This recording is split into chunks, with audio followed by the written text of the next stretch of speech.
All right, so this one is channels. Okay, this is pound New Zealand on the 4-hour chart. Now, channels are basically like ranges, but tilted. So we're going to be looking for similar aspects for channels as well, right? We're going to be looking at stuff like how many touches does it have, and if it's a channel, how can we expect it? Now, channels become a little bit more easier, especially if you are very, very in tune with the buying and selling process. Now, again, I'm going to repeat this to you guys. If you haven't mastered the buyers and sellers, and if your brain is thinking, "Oh yeah, I know that stuff. It's not for me. I'm an expert."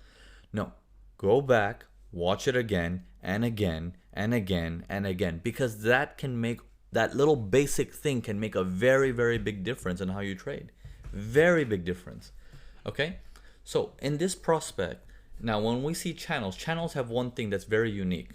A typical, when the market goes higher high, higher low sequence, the higher low in this one, so for example, if I do this, you see we have a higher high here, then we have a higher low. Notice how the higher low stops at support equals resistance. In a channel, that does not happen. When he makes a higher high like this, or he tries to make a higher high, he doesn't stop at support equals resistance. When he tries to make a higher high, he doesn't stop at support equals resistance. A channel has very deep retracements. Imagine a channel is like a really weak rubber band man. He's just running and he's constantly tired. He runs, he tries to breach it and he comes down tired. He runs, tries to breach it and he's tired. So he's just a big, tired running man, basically, if you want to look at it like that. Okay? So that's a simplistic approach of what a channel basically is. Now, if we look at channels and we do it very closely with understanding the flow of the market, this can make all the difference in the world. So for example, if we're looking at this buyer coming in, then the sellers come in, and as the buyers come right back in, we have a breach here. The buyers step in, and then no higher high, no higher high, no higher high, and then we have another breach, holds above the breach and takes off. So that hold above the breach is going to be that spot right there. Okay? Now, even though the market does not stop at its support equals resistance, we know that all this area above here is buyer's territory.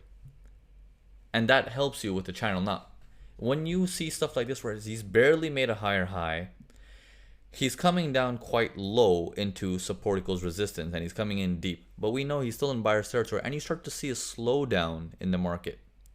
A slowdown where the seller running man starts to slow down. You start to get a hint of, hey man, looks like slow down. Okay, here's a seller, rests a little bit, seller comes again, rests a little bit, seller comes again, rests a lot. He's like, whoa. But our dotted line, if I was to put it on the seller, is here. This is all still seller's territory. He just can't make a lower low anytime, right? No lower low, no lower low, no lower low, but still in the seller's zone until boom. Now, major buyer is here. Minor buyer is also here.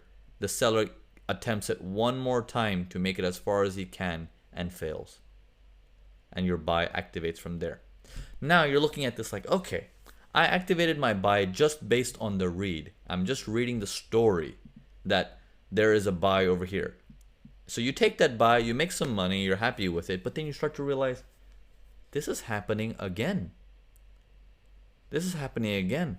And my lows look very, very tight like this.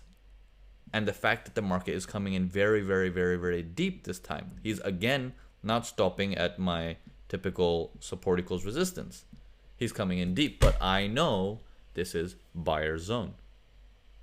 Right? So that's how you can start gauging and saying, well, can I get in on this one? In this particular example, it's tough to get in on this one because you don't see any momentum. You don't see any momentum. All you see is, here comes the seller. The buyer just kicks back in. So imagine if this is the buyer. Buyer, little rest. Big buyer, little rest.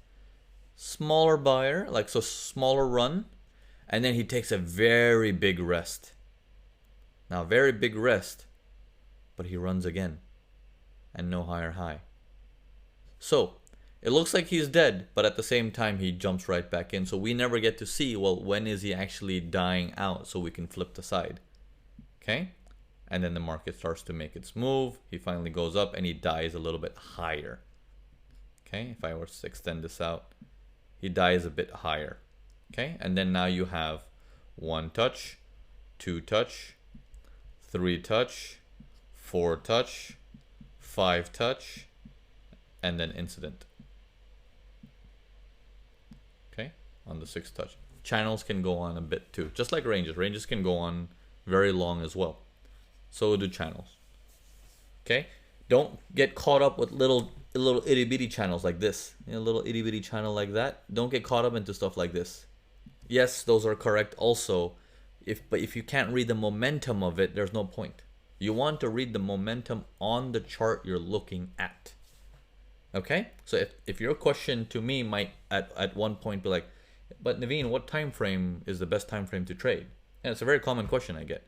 Just think of it this way. If you cannot read it on the screen you're looking at, and you're having to switch a time frame to find the information you want, well then you don't know your time frame. Whatever chart you open, you should be able to watch everything that you need right there. Okay? So we'll get into time frames later on. That's one of the lessons as well that I'm going to be covering quite intensely. So, but for now, that was the intro to channels. Let's do some more examples for channels. Okay, let's do a couple of examples so we get a better idea.